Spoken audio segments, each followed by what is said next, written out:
Sunset video. You ready to see this? Come on our Monday? I know. This is AI. No, it's not. This is our backyard, Brian. This is out there on the salt flats. This is Black Rock.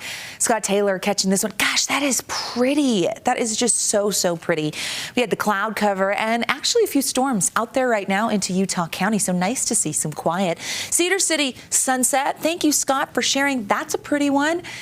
And then Tammy sharing this one from Ogden. And what was noticeable in this one is there's some smoke, wildfire smoke. That's actually a prescribed burn that smoke was coming off of. And we also picked it up on the radar. So don't worry, we knew that one was happening. As we look at the satellite radar, you see a cold front pushing through the state. It's going to continue to impact us as we head into tomorrow morning. And in just the last few hours, we've seen some echoes of moisture into Utah County and on the northeastern side of the state. As we take a look at that storm over near Vernal, we jump over and it's exiting. It's moving east. But it did have 40-mile-per-hour winds with that one.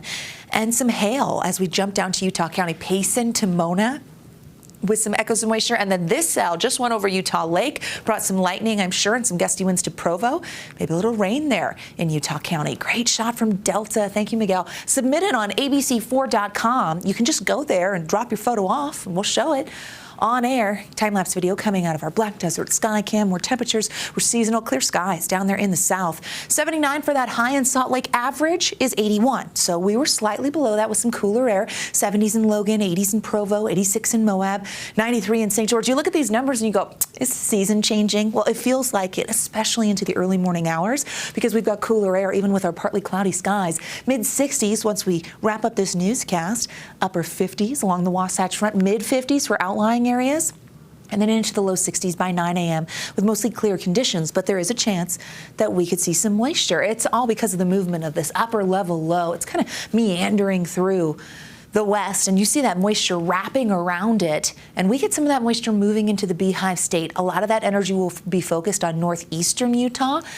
The Uintas, we'll see a few storms tomorrow. Our precip potential really narrows in on them, but can't rule it out for the Basin, Duchesne County, and then again into Utah County, which is what we're seeing right now, and could stick around into tomorrow morning and then into the afternoon. Futurecast shows us fairly quiet conditions. Here we are by 3 a.m.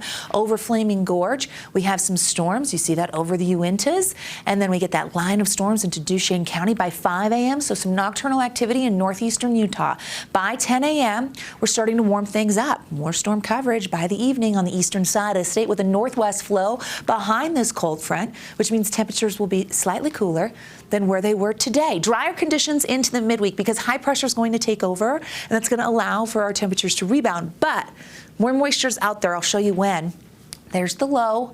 Here comes the high pressure quieting just a little bit. By the end of the work week, we're going to start to see moisture with our southerly flow surging back into the state. That's going to bring the chance of storms and showers Friday, Saturday, and Sunday for some Utahns. It's going to start in the south and stay there before we start to dry things out. Now, northern Utah could see a few of those. I'll show you on the 7-day. 70s for tomorrow, slightly cooler. That northwest flow will cool it off, and you're going to feel it, especially if there's a bit of a breeze. 70s and 80s on the eastern side of the state. 94 in St. George. Chance of those storms in southwestern Wyoming, as well as northeastern Utah. Mountain Valleys into the upper 60s tomorrow in Park City. Heber in the mid-70s, low 70s in Tooele, upper 70s in Ogden. As we check out central Utah, there's a mix of 70s with a few 80s popping up towards Richfield and then Green River. As we look at the south, 90s near Lake Powell, as well as near St. George, which is typical for this time of year.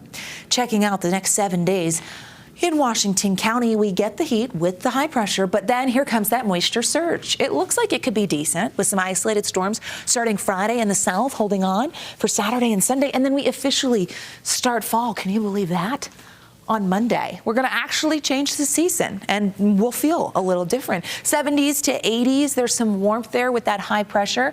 That moisture could make it far enough north Saturday or Sunday to bring in some active skies for the weekend, and then looks a little quieter as we start next week.